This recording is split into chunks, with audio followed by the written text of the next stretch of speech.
Hello everyone, welcome to Analog IAS Current Affair Analysis for 10th May 2021. In this video, we'll be discussing this couple of issues.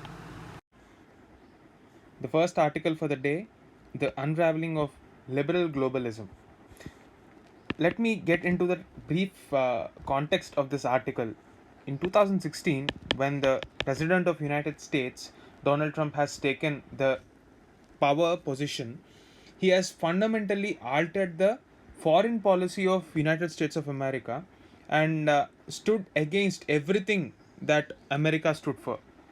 So he had America first as the bedrock of his foreign policy. What does this idea of America first means?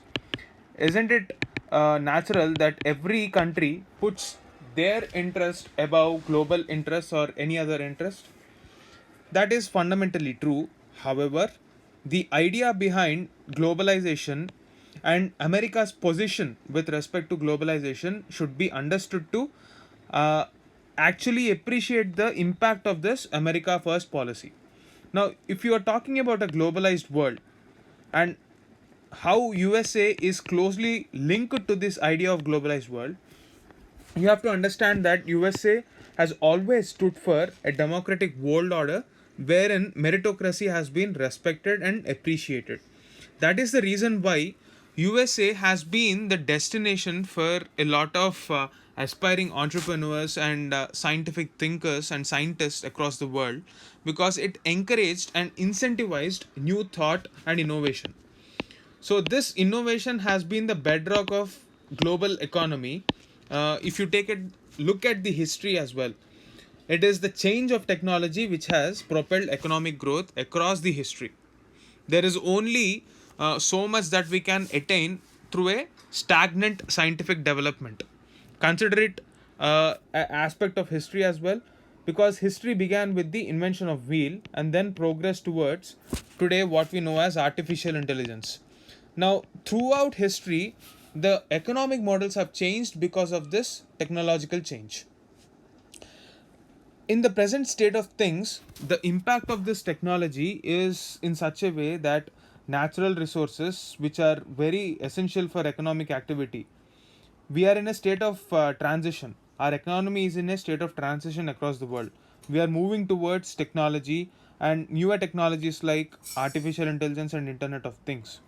So, since the focus has shifted from natural resources to AI, and not many countries in the world are equipped to handle this new technology, the fight for natural resources is still prevalent. Even in the American society, the quality of jobs is a big issue. The growing unemployment and the quality of jobs has always remained a contentious issue even in the political sphere. It is using this disadvantage of the globalization, that is, it is not in a position to be inclusive because of bad policy implementation across the world. That can be the global trend. We cannot infer that globalization will lead to inequality. Globalization is just a starting point. It is up to the governments to ensure equitable growth happens unless and until the distribution patterns of whatever wealth we generate from this globalization or gaining access to global markets are spread evenly in a society, it will lead to inequality only. So we don't want a scenario where we are encouraging a few rich people at the cost of a huge population that is not growing proportionately. So eventually it will lead to discontentment, and this has been witnessed in the quality of life in the United States and the stagnation in the post global financial crisis that we have seen in the 2008. uh, the decade after that has always been problematic because of slowing economic growth and the rise of China. This is exactly the context in which he assumed power. He created a scenario where the local American white population felt that the immigrants were taking away their jobs. So he created a phenomenon which clearly divided the entire country into two equal opposing halves. That is the reason why we have witnessed such ugly scenes when the power transition was happening in the United States recently.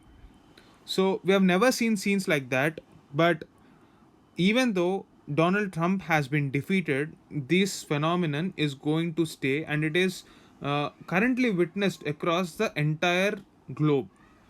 Wherever there is inequitable distribution of wealth, we will see this trend of divisive politics.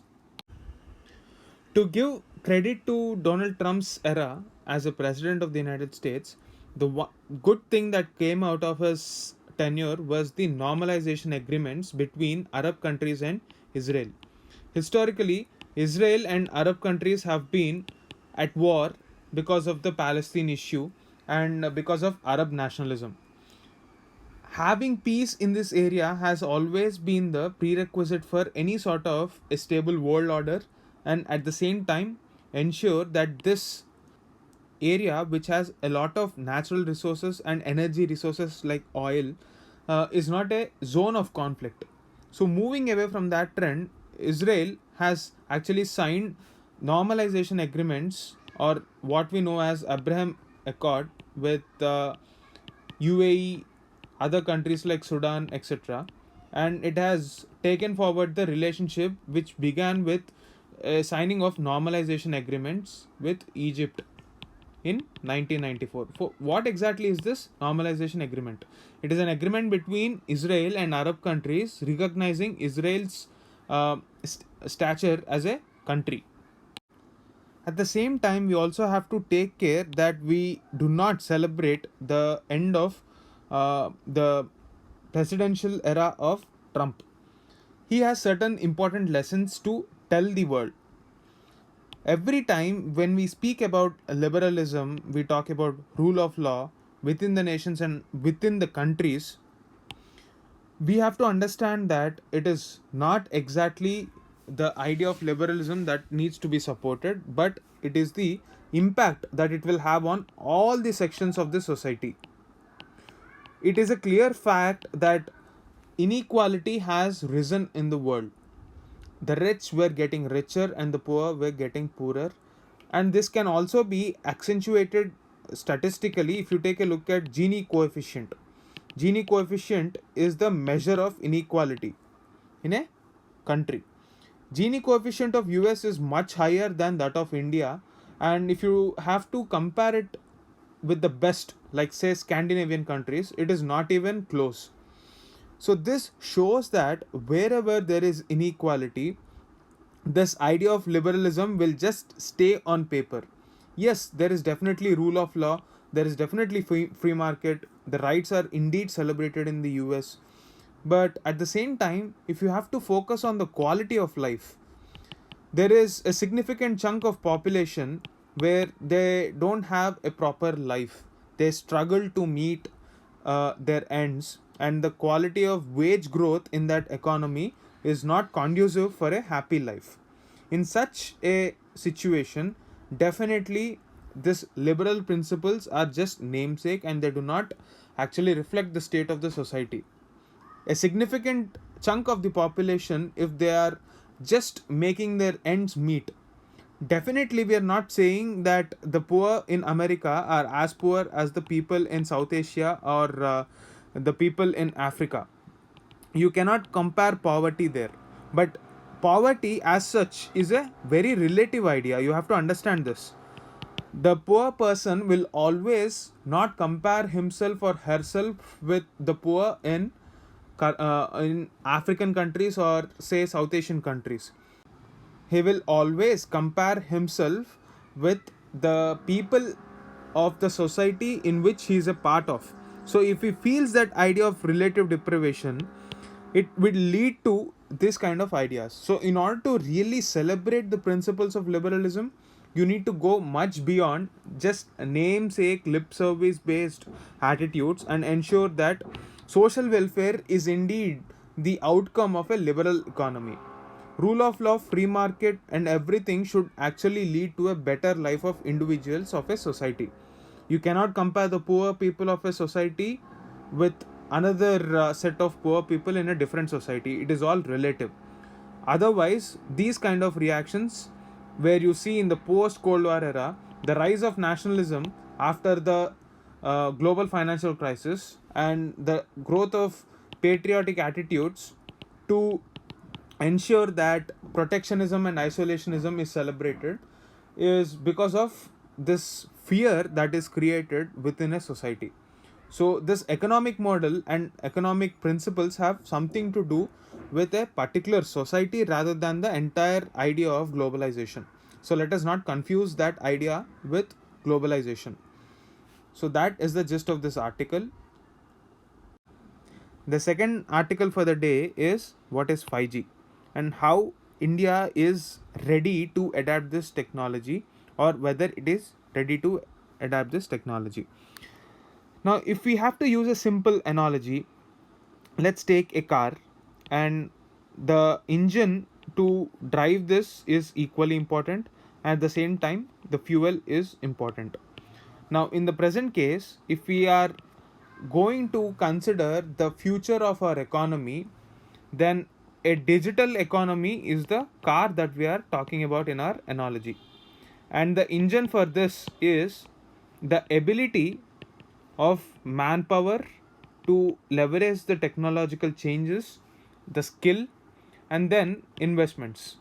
But before that, the fuel is infrastructure. Now, the infrastructure needed for that will be 5G technology. So, what is this 5G technology? So, 5G is the latest upgrade in mobile data.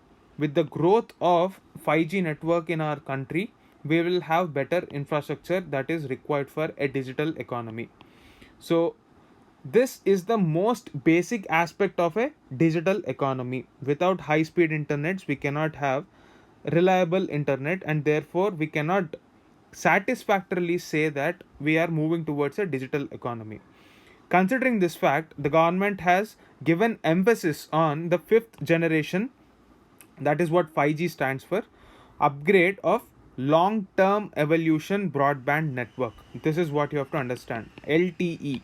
This is nothing but the network that you currently use on your mobile phones. 4G technology is the current version. It is much faster than the 3G technology and definitely 100 times faster than the second generation LTE. So, this is the basic understanding of what the fifth generation LTE stands for. Now, what is the implication of this? We have to understand here that 5G comes in three bands. So the lower band will have a wider coverage. So we have certain areas in our rural India where we don't require high speed internet. We require that high speed internet only in areas which are significantly consuming data. But in these areas which are either too unconnected by our normal technology, 5G can play a significant role in these areas. Then we have the mid band or the mid level usage, where in certain suburban parts of the country which is required for normal home usage, this band of 5G can be used to cover such areas as suburban areas with a medium level usage of internet.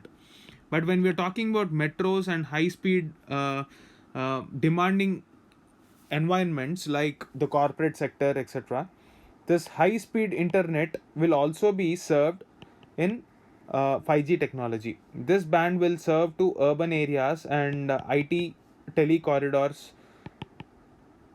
So this technology is going to change the face of almost every other sector. This is like the fuel, and combining that with certain tools like data analytics and 5G together will change the face of the Indian economy, and not just Indian economy, across the world itself. The economy is moving towards what is now known as the Industrial Revolution 4.0. So without adoption of technology like 5G, it would be very difficult to make this transition faster. So what are the impediments in making this transition? So the first thing is the recent AGR issue, the aggregate gross revenue issue of the telecoms. Recently, there was a case about how the telecom companies should have shared their revenue. This is a different issue which we have discussed in previous editorials. I will be dealing with this separately again in the prelims revision classes. But just understand that the telecom companies were directed by the Supreme Court to pay as much as 80,000 crores. So each company was made to pay a certain amount, and because of this, the three existing players, that is Airtel, the Vodafone Idea together as a platform, and Geo, all these companies were directed to pay a certain amount, but the quantum of money that was demanded from Airtel and Vodafone is a whopping thousands of crores, whereas for Geo it is much lesser, in the range of a few hundred crores. So because of this, there is a cash crunch in the economy with respect to the telecom sector. Because of this, only Geo is in a position to roll out a 5G network across the country in a short period of time. So we know the fact that unless and until there is competition, it will lead to a monopoly. Monopolies are never good for any sector. So it is generally advised by a lot of market analysts that we have to give a leeway to these companies so that they will be in a position to compete for this 5G spectrum and roll out their services as well. It is important to create a level playing field. And if you take a look at the global scenario, a lot of companies are coming up with their 5G networks. If you take the case of China, you have Huawei, which has been one of the controversial service provider, because Britain has recently stopped Huawei's operations in UK to an extent, and US has been alleging that China is using this company to spy on US citizens. So this data security is another dimension which makes us rethink about FDI and the kind of equipment that comes into our country. So we need to have a strategic autonomy, we need to have a data protection law along with this. So only then safe environment will be envisaged for the end user in a economy that is based on digital technology. So that is the takeaway that we have. We also have to understand that there are southern Asian economies, Southeast Asian economies to be precise, like say for example the South Korean companies like Samsung. They have been researching on 5G technology from almost 1 decade. So in this 1 decade, and with the pace of change of technology, we are slowly moving towards a era where high speed internet is going to be the norm rather than an exception. That is the gist of this article.